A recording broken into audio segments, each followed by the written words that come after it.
kembali lagi bersama saya Eka Risti Hartani dalam Kabar Tambun Bungai. Dan kali ini saya akan memberikan informasi terkait Kalimantan Tengah dengan berita utama dari Palangkaraya. Kalimantan Tengah kembali menjadi pusat perhatian untuk bencana banjir. Potensi musibah banjir kembali menjadi bahan mitigasi bencana alam oleh Badan Meteorologi, Klimatologi dan juga Geofisika Stasiun Meteorologi Cilikriwut Palangkaraya. Dan hal ini merujuk prediksi cuaca yang akan terjadi di bulan November mendatang. Curah hujan dengan intensitas sedang hingga tinggi diprediksi oleh Badan Meteorologi, Klimatologi, dan Geofisika Stasiun Meteorologi Cilikriwut Palangkaraya akan mendominasi cuaca di Kalimantan Tengah pada bulan November mendatang, di mana dampaknya bisa menyebabkan terjadinya potensi banjir di sejumlah wilayah. Prakirawan BMKG Stasiun Cilikriwut Palangkaraya, Chandra menjelaskan, setelah beberapa hari ini cuaca panas terjadi di sejumlah wilayah Kalimantan Tengah. Bulan November mendatang justru akan menjadi puncak musim hujan, di mana akan diwarnai hujan dengan intensitas sedang hingga tinggi, dan kemungkinan besar akan menyebabkan musibah banjir di beberapa wilayah yang ada di dataran rendah atau bantaran sungai. Matahari yang cukup terik sendiri itu seperti apa? Kenapa? Ya, untuk fenomena 3 hari sebelumnya itu memang di wilayah Kalimantan Tengah suhu cukup panas ya, antara 33 hingga 35 derajat Celcius. Hal ini terjadi akibat karena adanya gangguan cuaca yang skala global seperti itu, karena di wilayah sekitar perairan Filipina terdapat 2 siklon tropis, sehingga seluruh massa udara yang ada di wilayah Kalimantan Tengah khususnya itu tertarik ke sana. Oleh otomatis selama 3 hari kebelakang ini di wilayah Kota Palangkaraya khususnya dan juga Kalimantan Tengah itu suhu udara panas dan juga untuk hujan cukup kering, seperti tidak ada hujan di beberapa wilayah Kalimantan Tengah. Ya, fenomena seperti ini biasanya fenomena yang tidak selalu terjadi ya, karena fenomena siklon tropis itu biasanya fenomena global yang akan berdampak regional ataupun di wilayah Kalimantan Tengah sendiri itu tidak selalu terjadi atau tidak menentu seperti itu, menyesuaikan dengan kondisi global atmosfer seperti itu. Tapi kalau sebenarnya kita ini sudah musim apa sih di bulan Oktober ini? Ya, untuk Oktober ini memang diprediksi oleh BMKG hampir sebagian besar wilayah Kalimantan Tengah sudah masuk musim penghujan seperti itu. Apalagi kalau kita cek lagi data di bulan November, Desember ini wilayah Kalimantan Tengah masuk puncak-puncaknya musim hujan, sehingga memang di bulan November dan Desember ini ke depannya kita harus waspada juga karena curah hujan itu cukup tinggi seperti itu. Potensi hujan yang diprediksi akan terjadi ini biasanya juga akan diikuti dengan munculnya angin kencang, dan dengan kondisi saat ini banyak baliho paslon pilkada diharapkan masyarakat lebih waspada, dikhawatirkan akan roboh diterpa angin. Dari Palangkaraya, Riza Krisna dan Martimbo Tambunan, TVRI Kalimantan Tengah melaporkan. Ya pemirsa, kemarin kita juga sempat dilanda musibah kebakaran hutan dan lahan, namun memasuki musim hujan kita juga melihat bahaya di depan mata, yaitu banjir. Jadi kalaupun ingin keluar rumah siapkan untuk membawa payung. Berikutnya ada informasi menarik seputar penjualan tiket konser pemirsa. Konser musik fiktif yang rencananya akan digelar di Kota Palangkaraya lewat media sosial beberapa waktu lalu, dengan pemilik akun Instagram Warawiri Fest Kalteng berhasil diamankan jajaran Direktorat Reserse Kriminal Khusus Polda Kalimantan Tengah di kediamannya di Provinsi Jawa Barat. Berikut informasi selengkapnya. AP, 38 tahun yang juga merupakan publik figur ini harus berurusan dengan aparat penegak hukum karena diduga melakukan penipuan dengan modus menjual tiket konser musik secara fiktif di akun media sosial Instagram Warawiri Fest Kalteng beberapa waktu lalu. Kabid Humas Polda Kalteng Kombes Pol Erlan Munaji mengatakan, terduga pelaku ini berhasil diamankan jajaran Ditreskrimsus Polda Kalteng di kediamannya di Kota Bandung, Provinsi Jawa Barat.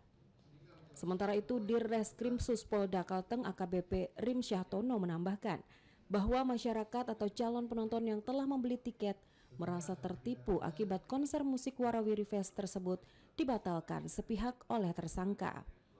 Dirinya menambahkan dari hasil penyelidikan, penyidik telah memanggil AP untuk dimintai keterangan sebanyak 3 kali, namun yang bersangkutan tidak pernah hadir. Akhirnya penyidik dari Ditreskrim Suspolda Kalteng menaikkan kasusnya menjadi LP atau laporan polisi dan melakukan penjemputan paksa terhadap AP di kediamannya di Bandung. Dalam kasus ini, tersangka berhasil meraup keuntungan dari penjualan tiket konser fiktif tersebut sebanyak 200 juta rupiah lebih, di mana sebagian telah dikembalikan kepada pembeli dan sebagian ada yang tidak menerima pengembalian uang tiket tersebut. Pelaku akan disangkakan dengan pasal 45A ayat 1 junto pasal 28 ayat 1 Undang-Undang Nomor 19 Tahun 2016 tentang perubahan atas Undang-Undang Nomor 11 Tahun 2008 tentang informasi dan transaksi elektronik. Dari Palangkaraya, Andika Eko, TVRI Kalimantan Tengah melaporkan. Ya, semoga akan menjadi perhatian kita bersama untuk bijak dalam pembelian ataupun penyelenggaraan sebuah event, pemirsa. Kita kembali berlanjut. Informasi dari Kabupaten Lamandau, bangunan ruko 11 pintu di Jalan Melati Translokal Kabupaten Lamandau hangus terbakar. Peristiwa ini diduga akibat hubungan arus pendek listrik.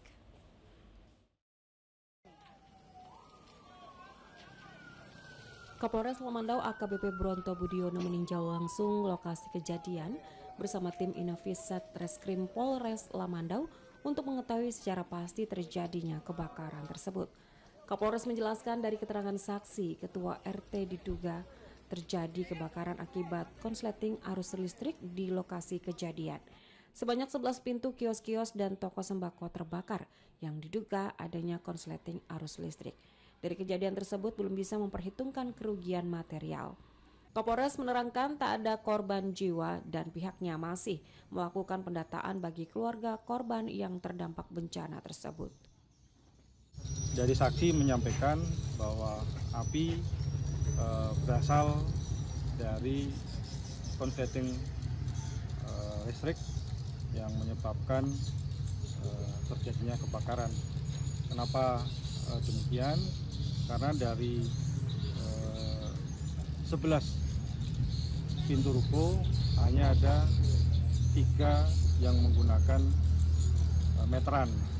Dari 8 ruko lainnya menyambung meteran di berbagai meteran, sehingga kemungkinan tegangan tinggi menyebabkan panas dan akhirnya menimbulkan kebakaran kabel listrik sehingga menyambar beberapa bahan yang mudah terbakar sehingga menyebabkan terjadinya kebakaran di ruko Jalan Melati di Kelurahan Bulik, Kecamatan Bulik, Kabupaten Lamandau. Dihimbau agar masyarakat untuk tetap waspada dan memperhatikan jaringan-jaringan listrik agar tidak terjadi hal yang serupa. Dari Kabupaten Lamandau, Bobiansa, TVRI Kalimantan Tengah melaporkan. Pemirsa, jangan beranjak kemana-mana karena kami akan hadir setelah pariwara berikut ini. Taman Nasional Tanjung Puting, disinilah lokasi kami tinggal dan hidup. Hutan hujan tropis di Kalimantan adalah rumah bagi kami, orang utan. Orang utan ini adalah yang satu-satunya peninggalan nenek moyang kita dan sangat disayangkan apabila kita tidak melindungi dan mengetahui apa sih orang utan itu. Kita harus melindungi dari kepunahan dan untuk menjaga kelestariannya. Jagalah kami dari kepunahan, agar tak hanya dongeng yang menjadi warisan.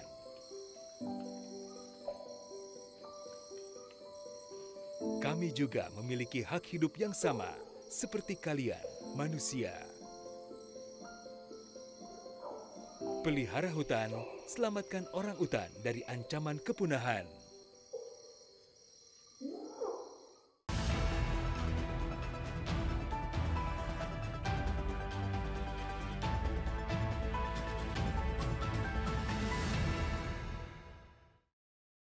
Ya baik pemirsa, terima kasih Anda masih tetap bersama kami dalam Kabar Tambun Bungai. Informasi selanjutnya akan kami hadirkan dari Kabupaten Kota Waringin Timur.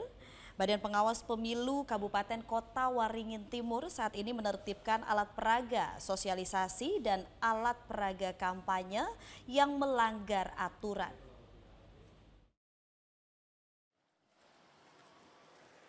Petugas gabungan dari Badan Pengawas Pemilu, Satpol PP, TNI Polri, serta instansi terkait lainnya menertibkan alat peraga sosialisasi dan alat peraga kampanye di Sampit, Kota Waringin Timur. Penertiban dilakukan di sejumlah titik ruas jalan protokol, diantaranya Jalan HM Arsyad, Jalan Kapten Mulyono, Jalan Jenderal Sudirman, dan Jalan Cilikriwut. Ketua Bawaslu Kota Waringin Timur, Muhammad Natsir, mengatakan penertiban dilakukan terhadap alat peraga sosialisasi yang telah kadaluarsa. Sedangkan alat peraga kampanye harus ditertibkan karena melanggar aturan. Di antaranya dipasang pohon, tiang listrik, serta persimpangan jalan yang mengganggu para pengendara. Bawaslu bersama pemerintah daerah, kemudian bersama kepolisian TNI dan pihak PLN, pada dasarnya penertiban ini hanya menyasar kepada alat peraga sosialisasi yang dipasang sebelum masa kampanye atau sebelum paslon. Kemudian yang kedua adalah terhadap APK yang tidak sesuai dengan ketentuan Undang-Undang PKT maupun Peraturan PKPU nomor 13 tahun 2024. Penertiban di wilayah perkotaan dijadwalkan berlangsung selama 2 hari. Sedangkan di wilayah kecamatan, penertiban oleh masing-masing Panwascam dijadwalkan berlangsung selama 7 hari ke depan. Dari Kabupaten Kota Waringin Timur, Ahmad Benbela, TVRI Kalimantan Tengah melaporkan. Ya pemirsa, seniman Februari Son Lampang kembali memamerkan karyanya dalam gelaran Solo Exhibition pameran seni rupa. Pada pameran kali ini seniman Februari Son Lampang memamerkan karya seninya di tahun 1992 hingga 2024.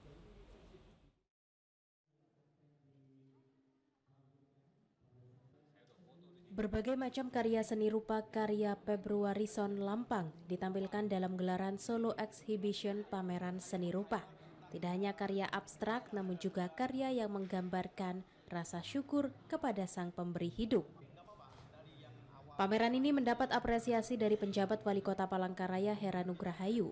PJ Wali Kota berharap ada generasi penerus dari kalangan generasi muda yang dapat meneruskan karya seniman P. Lampang. Menurutnya, seni merupakan suatu keindahan yang harus dinikmati. Pelaku seni, kegiatan-kegiatan seperti ini bisa kita hidupkan kembali, dan Pak Lampang ini menjadi salah satu contoh seseorang seniman yang produktif ya, dalam membuat karya seninya. Jadi berbicara seni itu ibarat kata tuh kalau belum puas, rasanya belum sampai klimaks gitu loh. Istilahnya bahasa seperti itu. Jadi kalau ditanya kesulitan, ya anggaplah itu tuh bagian dari seni tantangan itu. Berbicara tantangan ya harus dihadapi, jangan menghindar gitu. Pameran seni rupa ini digelar di UPT Taman Budaya Kalimantan Tengah mulai tanggal 30 Oktober sampai 12 November 2024. Dari Kota Palangkaraya, Ardiah dan Nazimuddin, TVRI Kalimantan Tengah melaporkan. Ya saudara, pentingnya pendidikan inklusi untuk memberikan akses yang setara kepada semua anak untuk mendapatkan pendidikan yang berkualitas. Membentuk masyarakat yang inklusif dapat dimulai dengan meningkatkan pemahaman akan pentingnya pendidikan inklusi dan juga peran dukungan dari orang tua. Pendidikan inklusi diperlukan karena memberikan akses yang setara kepada semua anak untuk mendapatkan pendidikan berkualitas. Wakil Kepala Sekolah Khusus SLB Melati Ceria Palangkaraya, Kumala Tungga menyampaikan, sekolah inklusi pada dasarnya dihadirkan dengan menerapkan prinsip inklusivitas untuk mengembangkan setiap potensi anak berkebutuhan khusus. Sekolah khusus SLB Melati Ceria yang berlokasi di Jalan GO Bos 6, Palangkaraya ini menerima anak berkebutuhan khusus dengan kurikulum dan sarana prasarana yang sama untuk seluruh siswa. Meski demikian, pihak sekolah memberikan 2 pilihan, yakni reguler dan pendampingan khusus. Kalau individual itu satu guru satu anak itu memiliki durasi 55 menit. Di mana di situ kita mengajarkan untuk anak-anak yang masih belum bisa tertib perilakunya. Jadi itu memang harus khusus satu guru satu anak. Kita mengenal karakter, ada asesmen juga untuk mengetahui kelebihan dan kekurangan dari anak, itu nanti yang akan kita tingkatkan. Kalau reguler? Kalau yang reguler itu pagi klasikal dari jam 6:30 sampai jam 9:30, di mana di situ anak-anak kita ajarkan untuk ada keterampilan, materi juga. Seperti yang di sini ada beberapa piala kan yang anak kita bawa. Nah, jadi kita mengajarkan ada memasak juga, terus juga ada yang olahraga, terus ada yang membuat seperti ini Pak, keterampilan anak-anak. Membentuk masyarakat yang inklusif dapat dimulai dengan meningkatkan pemahaman akan pentingnya pendidikan inklusi dan dukungan orang tua. Setiap anak unik termasuk anak berkebutuhan khusus sehingga dalam proses pembelajaran serta pendidikan membutuhkan program yang sesuai agar pengembangan potensinya dapat maksimal. Kita jangan memandang sebelah mata anak-anak berkebutuhan khusus karena mereka adalah anak-anak hebat. Anak-anak yang memiliki kepintaran yang begitu luar biasa. Nah, seperti juga pencipta lampu itu kan Pak autis, kita tahu dia. Nah, anak-anak ini kan Pak anak-anak spesial, jangan dipandang sebelah mata. Ibaratnya gini Pak, dari mereka kita belajar kesabaran, ketulusan dan tidak memandang namanya perbedaan. Dari mereka ini kita belajar bagaimana menghargai sesama. Menghadapi mereka ini kita harus dengan hati yang tulus, ikhlas, seperti itu kuncinya. Karena terkadang kan kita ibaratnya yang menjadi tantangan itu kan ibaratnya ketika memberikan pembelajaran kepada mereka ini pasti ada perilaku-perilaku yang unik. Nah, sehingga bagaimana cara kita mengatasi mereka itu supaya proses pembelajaran itu bisa terlaksana dengan baik, Pak. Sekolah khusus SLB Melati Ceria Palangkaraya saat ini memiliki murid kurang lebih 80 orang dengan 9 orang guru dan 3 orang tenaga administrasi. Dari Kota Palangkaraya, Mulyadi dan Henry, TVRI Kalimantan Tengah melaporkan. Ya pemirsa, terima kasih masih tetap bersama kami. Informasi selanjutnya akan kami hadirkan dalam segmen editorial.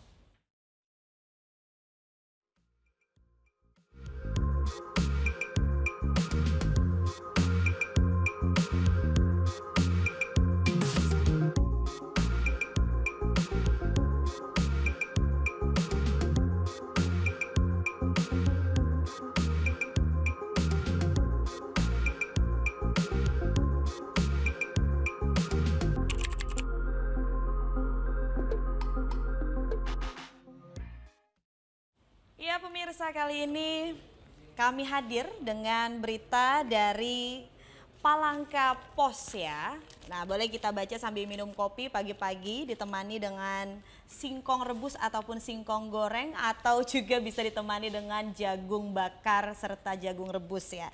Oke, kali ini dari Palangkaraya Pos ada informasi terkait Kalimantan Tengah pelopori program sekolah dan kuliah gratis. Boleh dibaca pada halaman pertama.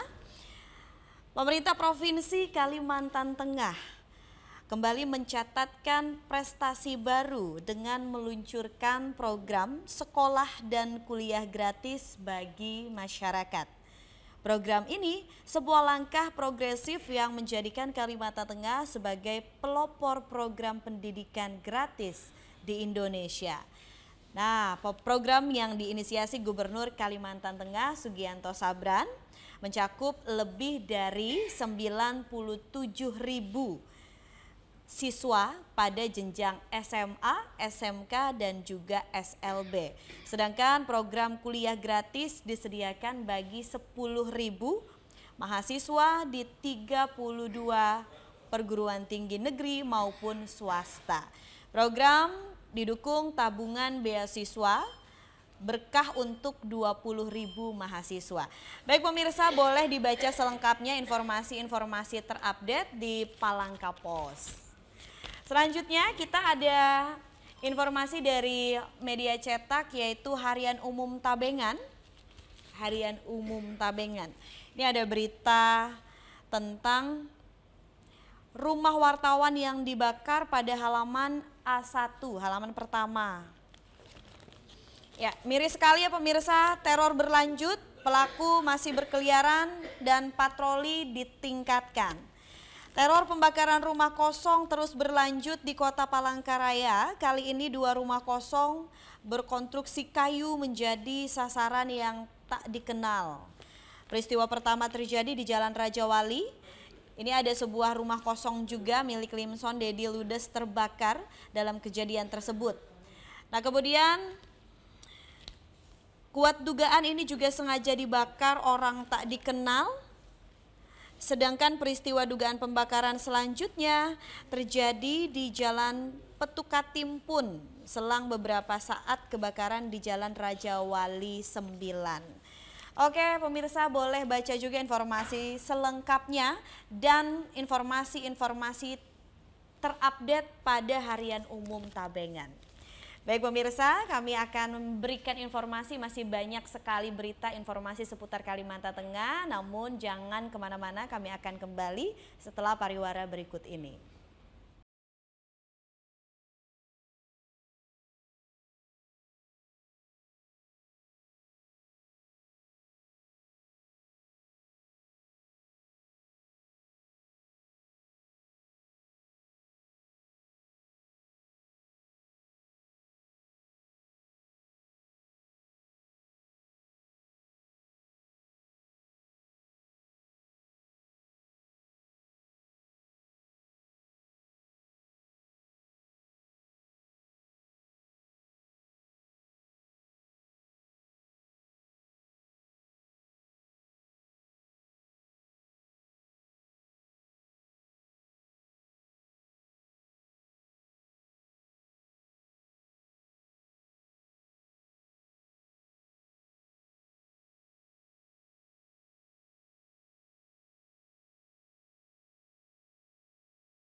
Tadi cantik, kok buang sampah sembarangan?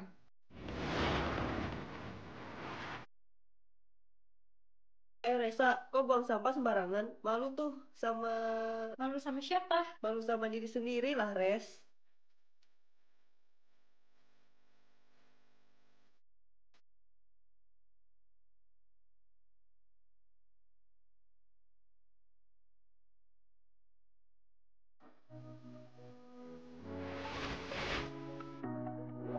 Ayo, buang sampah pada tempatnya.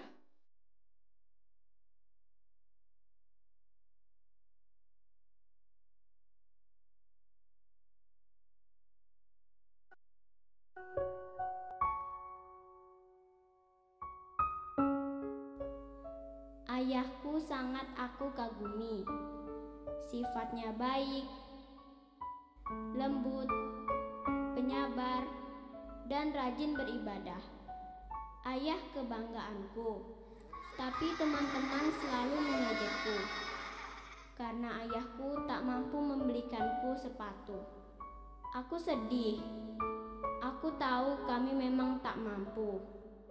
Meskipun begitu, aku tetap sayang ayahku. Ayah terbaik bagiku. I love you, Ayah.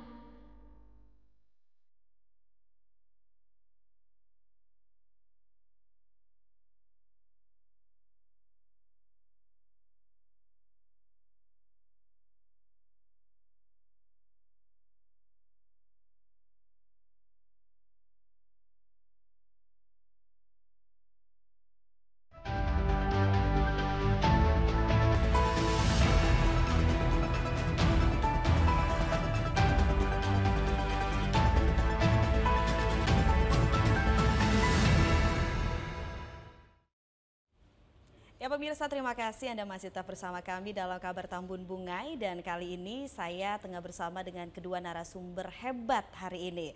Kami ingin membahas satu topik yang sangat luar biasa dalam pembangunan generasi untuk penerus bangsa yang berkualitas khususnya di Kalimantan Tengah. Topik kita pada kesempatan hari ini, pentingnya pendidikan inklusi. Nah, hari ini kita sebelum membahas tentang apa itu inklusi, kita mau berkenalan dulu dengan dua narasumber hebat kita. Halo, selamat pagi Ibu dan Bapak guru ya, saya boleh ucapkan begitu, pendidik untuk Kalimantan Tengah. Apa kabar hari ini? Alhamdulillah baik. Alhamdulillah. Boleh Bapak dulu kenalan, silahkan Bapak. Perkenalkan sahabat dari Kalteng, perkenalkan nama saya Abdul Jabar Fatoni atau biasa dipanggil di sekolah itu Pak AJ, Pak AJE atau itu ibaratnya singkatan lah dari Abdul Jabar gitu. Saya seorang kepala SLB di Melati Ceria Palangkaraya di GO Bos 6 gitu. Ya, silakan Ibu. Iya baik, silahkan Ibu. Baik, perkenalkan saya Roslita. Kebetulan saya bukan pendidik ya Ibu. Oh baik. Saya adalah tenaga kependidikan. Kebetulan saya menjabat sebagai Kepala Bidang Pembinaan Pendidikan Khusus di Dinas Pendidikan Provinsi Kalimantan Tengah. Baik, luar biasa. Kita tadi sempat ngobrol-ngobrol di awal sebelum kita on air ya. Inklusi ini adalah sebuah pendidikan khusus untuk anak-anak yang memiliki kebutuhan khusus. Dan kali ini pemerintah juga ikut ambil bagian dalam bagaimana caranya anak-anak berkebutuhan khusus juga bisa menjadi anak-anak yang berkualitas, produktif, dan juga bisa membawa serta mengangkat nama baik suatu daerah bahkan bangsa Indonesia.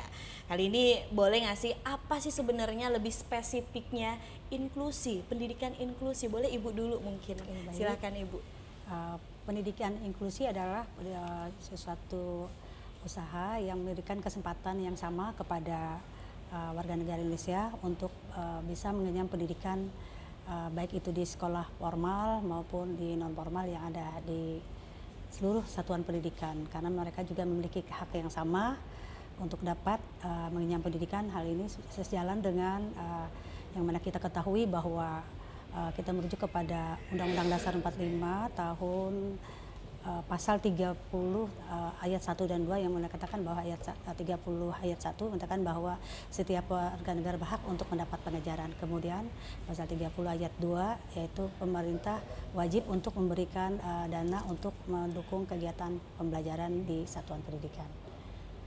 Jadi seperti itu. Baik, luar biasa Ibu Roslita ya Bu ya. Ibu Roslita, saya juga melihat tadi informasi sebelum kita ngobrol-ngobrol untuk lebih detail tentang pendidikan inklusi. Saya juga tertarik bicara dan ngobrol lebih banyak kepada Bapak AJ. Pak AJ, munculnya sekolah khusus Melati Ceria ini sejak kapan? Baik. Untuk sekolah Melati Ceria atau sekolah khusus Melati Ceria atau biasa sekarang kan sekolah khusus SLB Melati Ceria Palangkaraya, itu untuk mulainya sebenarnya yayasan kami ini itu diawali dari TK khusus. TK khusus itu dari sejak 2003. Nah, dulu itu tempatnya di seberang rumah saya di Jalan Rangas nomor 27. Itu adalah lokasi pertama, lalu kemudian di tahun 2008-2009 itu diresmikan yang ibaratnya sebagai SDLB atau SLB lah, SLB Melati Ceria Palangkaraya yang saat itu masih dinaungi oleh Dinas Pendidikan Kota. Yang saat ini di sejak tahun 2017-2018 ya baru kita ibaratnya dinaungi oleh Dinas Pendidikan Provinsi yang sekarang saat ini Bu Kabitnya adalah Bu Roslita, seperti itu.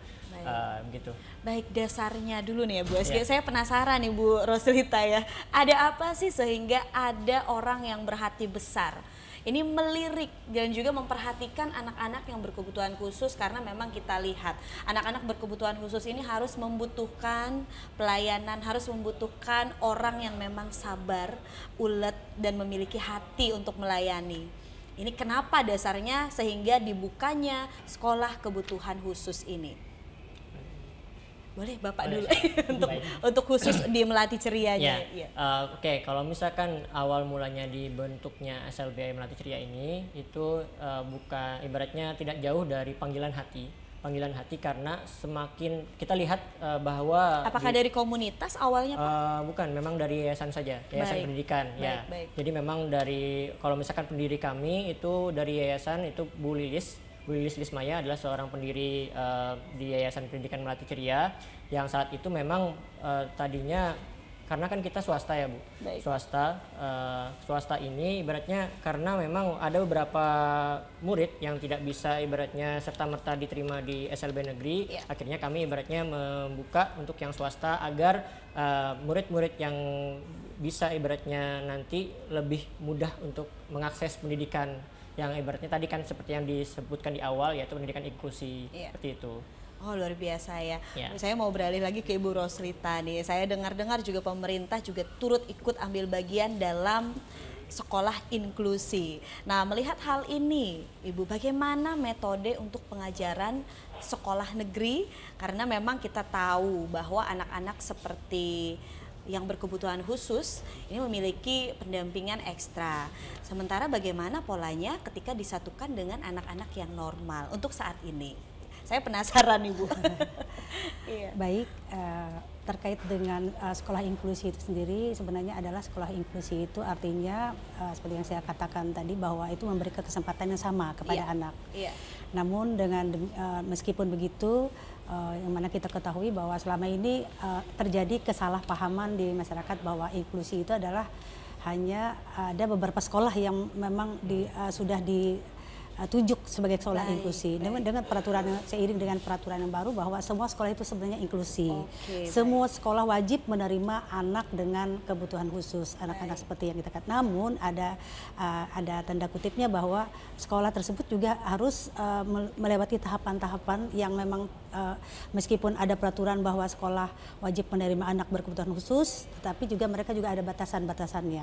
Oleh sebab itu, sebelum mereka melakukan perekrutan peserta didik untuk menerima anak berkebutuhan khusus, mereka perlu melakukan asesmen dulu. Asesmen artinya untuk melihat sejauh mana kekhususan dari anak tersebut, kemudian apa sih yang menjadi permasalahan yang ada di dalam diri anak tersebut. Kalau tahap-tahapan yang biasa-biasa saja mungkin masih bisa diterima di sekolah yang umum. Namun kalau dia sudah mendapat ke tingkat yang lebih mungkin ya dirasakan agak parah lah terhadap misalnya kan, karena memang anak inklusi ini ada untuk sosialisasi susah untuk sosialisasi, sehingga mereka bisa dirujukan ke sekolah luar biasa atau SLB. Atau kemudian juga bisa mereka kalau di tingkat yang lebih tinggi lagi bisa mungkin mendirikan ke psikolog atau ke lebih apa namanya tempat terapi. Jadi nggak serta-merta, namun terjadi kesalahpahaman selama ini bahwa setiap sekolah itu kayaknya menerima di luar batas kemampuan mereka. Ini yang perlu harus kami luruskan juga, karena memang tidak bisa kita pungkiri bahwa akhir-akhir ini memang anak-anak dengan kebutuhan khusus itu semakin tahun semakin meningkat. Ini juga kita nggak tahu permasalahannya kenapa. Sedangkan kapasitas untuk yang menampung anak-anak inklusi yang sekolah khusus mereka itu adalah hanya terbatas. Sampai saat ini kami hanya total sekolah khusus atau sekolah luar biasa di Kalimantan Tengah itu ada 26 ya, 20 negeri ya, swasta. Kemudian kemarin kita baru aja untuk melihat betapa banyaknya anak yang tidak terlayani di pendidikan karena memang keterbatasan sekolah yang memang ada khusus kayak Mas Teriak kan masih kita bisa terbantukan dengan sekolah-sekolah swasta. Sehingga kami merasa perlu melakukan terobosan untuk memberikan edukasi kepada masyarakat jika memang ada banyak anak-anak yang tidak terlayani karena keterbatasan satuan pendidikan yang ada di tersebut, kami menghayo-hayo kepada mereka untuk bisa membentuk. Terbukti untuk tahun akhir 2024 ini kami baru kemarin merilis ada 5 sekolah baru juga. Wow, keren. Ini memang inklusi ya, Bu? Inklusi ya, sekolah khusus. Jadi ada 2 yang negeri, 3 swasta ya, 3 swasta tersebar. Jadi sekarang jumlah total yang ada di Kalimantan Tengah ada 31. Dan sisanya kami tapi tersebar di seluruh kabupaten nih. Tersebar di seluruh kabupaten. Kalau untuk khusus di Palangkaraya sendiri ada 5. Ada 5 apa? 4? Ada 6 ya, ada 6. Iya, 3 negeri, 3 swasta. Baik. Nah, jadi ada seperti itu. Kemudian juga untuk sekolah, misalnya ada sekolah formal, mereka kalau mereka memang tidak memiliki, karena memang syaratnya untuk menerima sekolah inklusi adalah pertama mereka harus menyiapkan tenaga pendidiknya yang artinya yang profesional, yang mampu melayani anak dengan kebutuhan khusus tersebut, karena memang artinya bukan hanya mereka menggugurkan kewajiban saja untuk menerima sementara anaknya tidak terlayani dengan baik, karena itu kan merugikan anak itu sendiri. Betul, betul. Jadi yang mereka lakukan kalau memang mereka untuk menerima anak inklusi adalah pertama menyiapkan tenaga pendidiknya yang profesional, yang memahami karakter anak berkebutuhan khusus. Yang kedua, menyiapkan data dukungnya, sarana prasarananya. Seperti bagaimana yang dibutuhkan, misalnya sesuai dengan ketunaan anak tersebut. Kalau memang mereka tidak mampu, mereka harus berani mengatakan kami tidak sanggup karena memang keterbatasan, karena daripada merugikan anak tersebut, sehingga kita bisa membicarakan dengan pihak orang tua untuk mereka bisa mencari alternatif opsi, mungkin ke terapi atau sekolah-sekolah khusus yang memang betul-betul menangani anak berkebutuhan khusus, karena kan pilihannya cukup banyak karena ada tersebar di 14 kabupaten kota ada.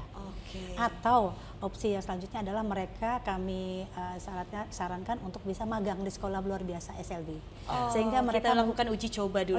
Sehingga mereka memiliki kompetensi, mereka bisa melihat, mengedukasi, dan sehingga mereka bisa diterapkan di sekolahnya. Oke, baik, luar biasa menarik Ibu dan Bapak. Namun kita akan jeda dulu sebentar. Kita akan kembali setelah pariwara berikut ini. Tetaplah bersama kami.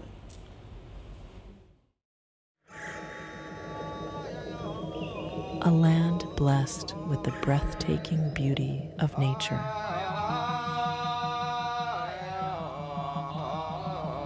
Among all these wonders lies a uniqueness that captivates the heart, the forests of Kota Waringin Barat.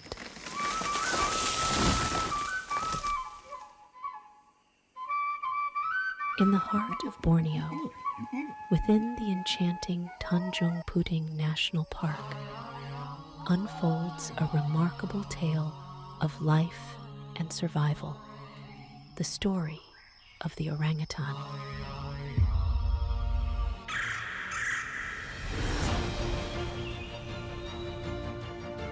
Sea turtles, ancient mariners of the ocean, embark on a timeless journey. The sandy beaches serve as a sanctuary for these gentle giants to lay their eggs, continuing a cycle as old as time itself.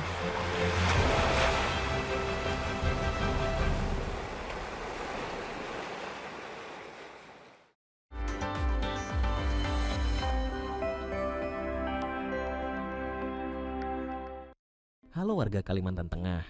Ingin mendapatkan informasi terkini dan hiburan yang penuh nuansa lokal? Ayo, jangan lewatkan tayangan istimewa di TVRI Kalimantan Tengah. Dari berita terkini, acara budaya, wisata, hingga hiburan khas Bumi Tambun Bungai, semuanya ada di sini. Siaran TVRI Kalimantan Tengah dapat disaksikan melalui cara menyaksikan TVRI Kalteng melalui aplikasi TVRI Klik. Jalankan aplikasi Google Play bagi pengguna Android atau aplikasi App Store untuk pengguna iOS. Ketik TVRI Klik di kolom pencarian, kemudian install aplikasi tersebut. Untuk memilih saluran TVRI Kalimantan Tengah, pilih menu channel, kemudian pilih Kalimantan Tengah. Dengan aplikasi TVRI Klik, pemirsa sudah bisa menonton TVRI Kalimantan Tengah lewat smartphone, di mana saja dan kapan saja.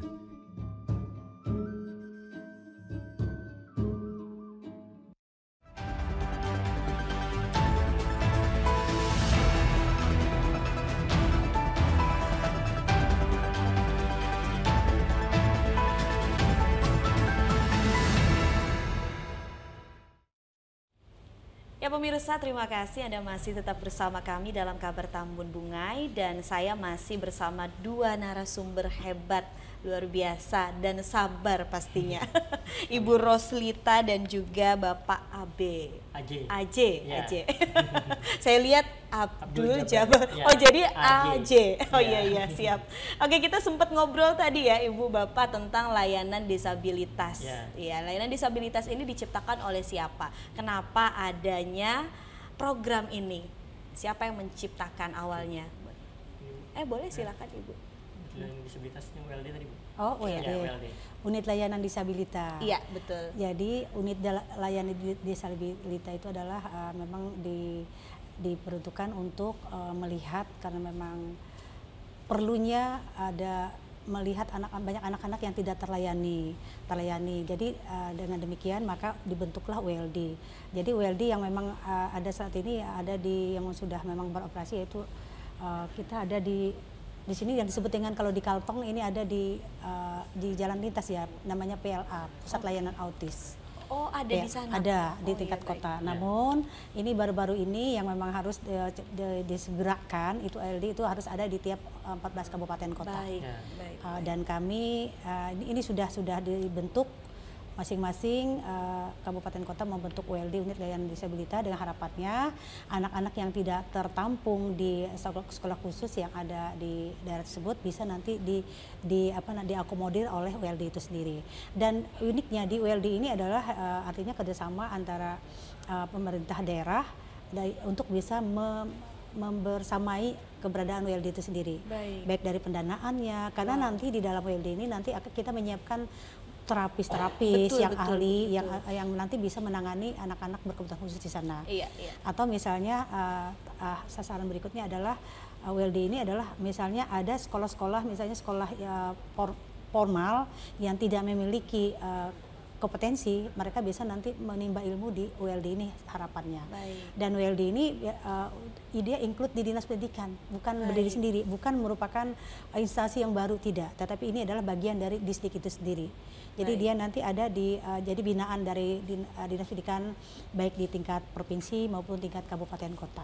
Wow, keren banget ya, karena kita tahu kalau misalnya anak kebutuhan khusus, biaya dan juga semuanya khusus ya, relatif mahal karena memang ekstra tadi ya. Jadi ya memang harapannya adanya ULD ini dapat membantu teman-teman yang memang tidak mampu, yang memang kesulitan untuk bersekolah di swasta, mungkin yang memang memerlukan layanan pembinaan secara khusus. Sejauh ini apa sih tantangannya untuk program ini dan juga untuk pelayanan khusus dengan anak-anak kebutuhan khusus? Sejauh ini untuk tantangannya saya rasa memang kita harus memerlukan pertimbangan khusus, karena memang karena di dalam kalau kita membentuk ULD pasti berkaitan dengan dana. Dana yang harus kita persiapkan, karena nanti kita menyiapkan terapis-terapis yang artinya kita harus membayar terapis itu sendiri. Dan alhamdulillah ya, untuk tahun ini kita kemarin baru kabar gembira dari pemerintah Provinsi Kalimantan Tengah, hal di dalam hal ini Bapak Gubernur Kalimantan Tengah yang mengisyaratkan bahwa untuk menggratiskan semua peserta didik semua peserta didik yang ada di sekolah yang ada di Kalimantan Tengah, sehingga ditanggung oleh pemerintah daerah dalam rangka untuk meningkatkan sumber daya manusia, mereka memiliki kesempatan yang sama untuk bisa mengenyam pendidikan. Dan ini juga kami untuk ULD itu sendiri, karena memang harus beranjak dari di provinsi dulu ya, di provinsi kami insya Allah tahun 2025 ini untuk ULD yang sekarang sedang kami rintis akan segera beroperasi. Mungkin nanti tempatnya di Dinas Pendidikan itu sendiri. Wow, keren, luar biasa. Dan untuk saat ini di ULD sendiri sudah ada beberapa anak atau masih belum? Kalau untuk saat ini masih belum, kebetulan karena memang ULD di Palangkaraya, kita ini ada di PLA ya, Pusat Layanan Autis yang ada di kota, tapi yang tingkat provinsinya masih dalam tahap persiapan. Karena persiapan, dan insya Allah tahun 2025 itu sudah kami jalankan. Karena artinya sebagai tuan rumah di tingkat provinsi, kita harus mempersiapkan yang lebih baik lagi, setidaknya kan lebih baik dari di kabupaten kota gitu. Karena karena memang provinsi kan dia mencakup seluruh kabupaten nantinya. Jadi harapannya kan di tingkat provinsi nanti jadi percontohan di tingkat kabupaten kota bisa diikuti seperti itu. Bu, kalau misalnya untuk kapasitas di kota sendiri itu berapa anak didik? Yang apa itu? Kalau memang masuk ke situ, apakah ada kuotanya atau bebas saja seluruh masyarakat yang memang untuk ingin ke pusat layanan tersebut? Untuk layanan di PLA. Kalau di PLA itu kayaknya memang ini ya, tidak ada kuota ya. Tidak ada kuota.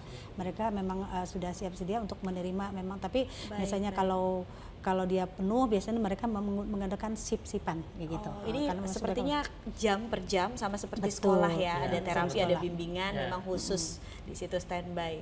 Wah, keren, luar biasa ya. Karena memang anak berkebutuhan khusus itu nggak bisa kita jadikan kayak reguler yang jadi Betul, satu kelas. betul, Mereka harus betul. kayak Per privat jam. gitu. Betul, Bu. Jadi Iya. harus kita batasin, misalnya Iya. berapa anak gitu. Nanti kalau memang keterbatasan SDM-nya, tenaga pendidiknya, mereka kita kasih sip-sipan gitu, biar mereka bisa terlayani. Memang seharusnya idealnya sih satu anak satu guru. Satu guru, Ya, tapi karena memang untuk itu kan tidak mungkin kan, karena kita memang memiliki keterbatasan sumber daya manusianya. Iya, betul. Jadi seperti itu. Dan juga tadi masalah pembiayaan mungkin. Pembiayaan. Itu yang paling penting sepertinya. Ya, itu yang penting. Oke, untuk Melati, kita bergeser ke Melati Ceria dulu ya. Melati Ceria, apakah kita punya dokumenter di sini? Boleh tampilkan teman-teman? Kita mau lihat bagaimana aktivitas keseruan dari sekolah khusus Melati Ceria. Nah, ini ada berita, ada berapa siswa di sini, Pak Aji? Oke, kalau misalkan siswanya, ini aktivitas dari iya, teman-teman ya. Ini sambil sekolah. Ini ada berapa? Kalau satu kelas ada berapa siswa, Pak Aji? jadi kalau misalkan di sekolah itu kan di satu ruangannya itu ada 2 guru 2 murid, tapi untuk Baik. pembelajarannya sesuai dengan yang dijelaskan oleh Wakasek saya itu 1 guru 1 murid. Jadi memang dalam satu sesi untuk individual yang seperti yang dilihat ini adalah 1 guru 1 murid itu langsung secara khusus. Nah, kalau misalkan yang di kelas paginya itu ada yang kita kelas reguler, itu dalam satu kelasnya itu ada 2 guru 8 murid untuk saat ini. Jadi Untuk kalau yang misalkan reguler ya? untuk Baik. totalnya ada 36 yang reguler ataupun kelas klasikal. Untuk yang kelas individualnya ada 36 juga. Jadi total ada 38 dan 38, jadi totalnya ada 76. Kalau Siswanya untuk saat sekarang. ini? Ya, untuk saat ini. Ini dari SD? Dari TK. Dari TK sampai SMA? SD sampai SMP. Untuk SMA kami belum saat ini. Oke, Ya. baik. Tantangannya sejauh ini apa nih, Pak Aji? Oh, ini ya, ini sekolahnya. Ya, betul. Ini ada berapa gedung ruangan, Pak? Untuk gedungnya itu kan kita saat ini masih ada 1 gedung aja saja. Baik. Kalau misalkan di dalamnya itu ada 5 ruang kelas. Baik. Ya, ada 5 ruang kelas dan 1 ruang kelas yang disekat. Jadi Baik. dalam di tengah itu ada yang 1 ruangan itu jadi 2 ruang kelas. Ya, karena disekat tadi. Baik. Begitu. Jadi kalau untuk tenaga pendidik di sana sudah berapa orang dari yang TK sampai Ya. SMP ada berapa, Nah, Pak? jadi kalau misalkan yang TK itu kebanyakan yang tadi kelas individual, yang 1 guru 1 murid. Kalau misalkan yang SD sampai SMP itu kita ada 5 ruang kelas tadi, dan itu kita untuk yang SMP itu 1 ruangan kelas, yang sisanya 4 ruangan kelas itu adalah untuk yang SD. Dan untuk pengajarnya itu kita sekarang ada 9 pengajar. Ya, 9 orang pengajar, 1 kepala sekolah dan 1 TU. Jadi total untuk tenaga pengajarnya itu ada 11 orang gitu. Pak, kalau misalnya kita awal masuk, ini berapa biayanya nih? Kita mau tanya-tanya dulu, siapa tahu teman-teman juga penasaran ya. Ya, Iya. Karena ada pengajaran secara khusus tadi, jadi kalau misalkan di swasta ini memang tergolong mahal. Iya. Untuk di Pendaftaran, SLB, SPP, ya. betul. Untuk pendaftarannya di awal kita ada mencapai 3.050.000 untuk Baik. pendaftaran di awal. Baik. Tapi untuk yang per bulannya itu ada kita untuk yang individual itu di angka 800.000, Baik. untuk yang klasikal itu di 500.000 per bulannya, seperti itu. Kalau misalnya uang pembangunan adakah? Itu yang uang pembangunan sudah termasuk yang 3 juta Oh, yang 3 juta tadi sudah yang di termasuk. awal, ya. Oh, baik. Itu hanya untuk di awal, untuk per bulannya 800.000 tadi, untuk yang kelas individual, untuk yang kelas klasikal itu ada 500.000. Oke, Ya. baik, ya memang khusus untuk masih belum bisa berbaur ya. Ya, karena juga kan untuk yang 800.000 dan 500.000 itu banyaknya itu kita masih di honor guru. Karena kan Baik, kita di swasta ini hanya ada 4 yang guru tidak tetap yang provinsi atau honor Baik. provinsi. Baik. Yang selebihnya itu kita masih di guru tetap yayasan. Oh, Ya, seperti baik. itu. Yang memang dibayarkan oleh yayasan Ya, sendiri. betul. Oh, luar biasa. Jadi sejauh ini apakah ada kendala di Sekolah Melati Ceria, Pak? Oke, kendala yang kita hadapi saat ini itu lebih ke kita masih kekurangan atau ibaratnya kami masih membutuhkan ruang kelas baru. Baik. Karena tadi kita murid sudah banyak yang SMP dan kita untuk yang SMA belum ada ruangannya, maka dari itu kita membutuhkan ruang kelas baru, dan itu sudah kami ajukan untuk bantuan dak fisiknya, yang mudah-mudahan nanti ada bantuan dari pusat untuk membangun ruang kelas baru ini. yang mudah-mudahan di tahun depan kami sudah bisa membuka untuk yang SMA seperti itu. Jadi untuk kendala-kendalanya juga sebenarnya kita lebih ke ini tentang yang pendidikan inklusi tadi. Pendidikan inklusi ini kan memang sistem pendidikan yang memang untuk harapannya bisa membuka akses untuk kesetaraan yang peserta didik untuk bisa bersekolah, untuk bisa mendapatkan pendidikan. Nah, maka dari itu kita sangat mendukung program yang ULD tadi, karena itu sangat membantu kami untuk mengkomunikasikan antar lembaga, antar juga pendidik dan juga dari pihak pemerintah, dan juga ada pihak psikolog dan juga pihak tenaga medis misalkan, karena tadi kami tidak bisa serta-merta juga melakukan pendidikan tanpa ada bantuan dari tenaga ahli, karena biasanya di awal itu kami juga membutuhkan asesmen yang di awal ini itu membutuhkan hasil diagnosa dari tenaga ahli, yaitu psikolog dan juga ataupun dari dokter spesialis anak, seperti itu kalau misalkan yang kami hadapi.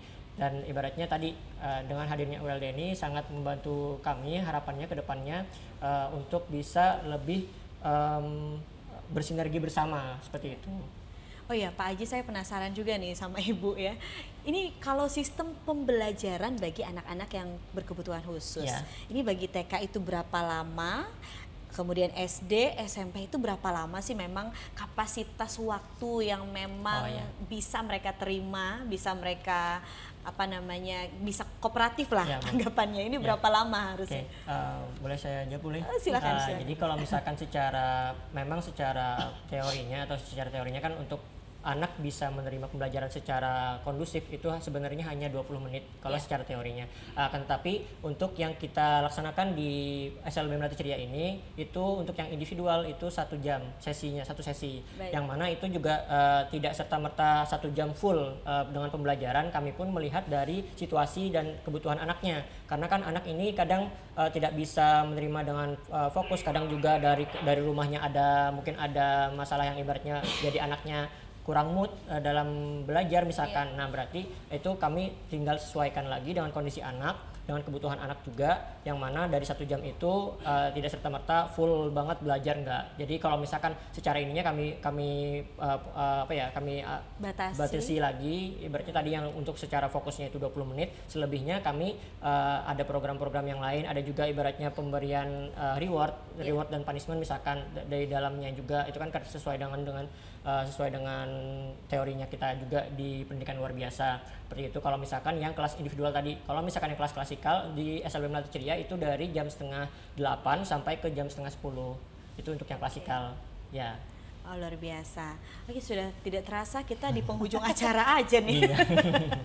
Oke, Ibu Roslita dan juga Bapak Aje, boleh Bapak dan Ibu kasih apa harapannya untuk anak-anak untuk seluruh anak-anak yang memiliki kebutuhan khusus ya. Tadi juga ada program unit layanan disabilitas. Ini apa harapan Bapak dan Ibu untuk seluruh pemirsa, untuk seluruh anak-anak pemerintah ataupun harapannya untuk ke depan? Boleh silahkan, Ibu Roslita. Baik, harapan saya kepada masyarakat Kalimantan Tengah khususnya, jika memiliki anak dengan berkebutuhan khusus, artinya jangan malu untuk bisa mengakui, karena memang selama ini nggak bisa kita pungkiri bahwa masih ada orang tua yang masih menutup-nutupi keberadaan anaknya. Dan juga mereka kadang-kadang juga memaksakan diri untuk anaknya bisa bersekolah di sekolah formal, padahal sebenarnya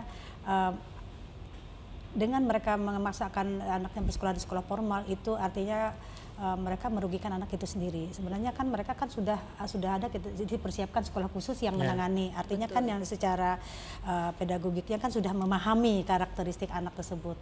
Jadi kami harapkan kepada orang tua, mungkin mereka karena budaya malu mungkin ya mengakui keberadaan anaknya, saya harapkan untuk tidak mengecampingkan malunya itu. Lebih baik karena memang anak-anak berkebutuhan khusus perlu kalau tidak kita bina, karena mereka akan kedepannya mereka bukan tidak bisa mandiri, bahkan menjadi sampah. Iya. Sampah saja karena tidak memiliki kemandirian kan. Tetapi kalau memang mereka diberikan pembekalan sejak dini, mereka insya Allah mereka nanti bisa menjadi sesuatu insan yang bisa mandiri dan berakhlak mulia dan seperti itu. Dan itu yang kami harapkan kepada orang tua. Dan jika memang mereka merasa misalnya karena keterbatasan dana yang mereka miliki, kita kan memiliki sekolah inklusi atau sekolah luar biasa. Mereka bisa langsung menyampaikan, menghadap ke sekolah tersebut dan mengatakan bahwa ketidakmampuan mereka, apalagi kan kebijakan kita yang terbaru, memang pemerintah Provinsi Kalimantan Tengah, dalam hal ini Gubernur Kalimantan Tengah, untuk menggratiskan anak-anak yang sekolah, khususnya yang sekolah negeri ya, mungkin di swasta juga diharapkan juga perlu penggratisan, tapi yang dasar adalah dia prioritasnya adalah yang sekolah negeri. Jadi dengan sekolah gratis ini harapannya orang-orang tua yang tadinya karena memang enggan untuk menyekolahkan anaknya di sekolah khusus itu, kami harapkan mereka untuk membuka hati, membuka diri, untuk menyiapkan waktu untuk bisa membersamai anaknya agar mereka bisa mengenyam pendidikan yang sama dengan anak-anak yang lainnya. Itu saja. Baik, luar biasa. Boleh Bapak Aje? Oke, kalau misalkan dari saya, harapannya kepada orang tua yang memiliki anak spesial, anak kita ini adalah anak titipan Tuhan, yang ibaratnya anak spesial, yang artinya ketika dititipkan kepada Bapak Ibu sekalian, artinya Bapak Ibu ini adalah Bapak Ibu yang spesial juga, seperti itu. Yang artinya karena kami sebagai pengajar, sebagai pendidik di sekolah, itu sangat butuh kerjasama dari orang tua dan juga pihak-pihak lainnya, masyarakat juga, karena anak spesial ini butuh penanganan yang spesial, butuh perhatian yang spesial juga. Yuk, mari kita sama-sama bergerak untuk bisa mendukung mereka, karena mereka pun punya potensi yang sangat luar biasa. Karena mereka pun punya potensi yang tidak kalah dengan kita pada umumnya, yang artinya mereka butuh perhatian khusus, butuh kita layani secara khusus juga. Jadi harapannya jangan pernah malu, jangan pernah berkecil hati ketika memiliki anak berkebutuhan khusus, dan juga jangan sungkan untuk bisa datang ke kami, ke SLB Melati Ceria, karena kami juga untuk secara konsultasi, silahkan itu konsultasi kami buka secara gratis untuk konsultasinya. Selebihnya pun kami akan merekomendasikan jika memang kami belum bisa untuk menerima, nanti kan karena keterbatasan kami di ruangan juga, kami tidak bisa serta-merta menerima menerima secara langsung untuk anaknya juga. Jadi ibaratnya kalau misalnya kami ibaratnya dengan sekarang ini memiliki keterbatasan ruangan, maka nanti kami pun akan tidak segan-segan juga kami akan merekomendasikan anak Bapak Ibu ke sekolah-sekolah yang lainnya. Ada sekolah khusus yang tadi kan di Palangkaraya sendiri ada 3 negeri dan juga 3 swasta, seperti itu. Ya, baik, luar biasa. Terima kasih atas perbincangan kita pada kesempatan hari ini. Ini sangat luar biasa membantu. Semoga di luar sana, tadi seperti yang Ibu Roslita bilang dan juga Pak Aje bilang, jangan malu untuk menyekolahkan anak di kebutuhan khusus, karena di sana memang mereka dididik secara eksklusif. Jadi agar nantinya mereka bisa memberikan kontribusi sesuai dengan talenta mereka sendiri. Oke, saya Eka Risti Hartani pamit undur diri. Terima kasih untuk kedua narasumber hari ini. Sampai jumpa di Kabar Tambun Bungai episode selanjutnya. Terima kasih Ibu Roslita. Terima kasih Pak Aje.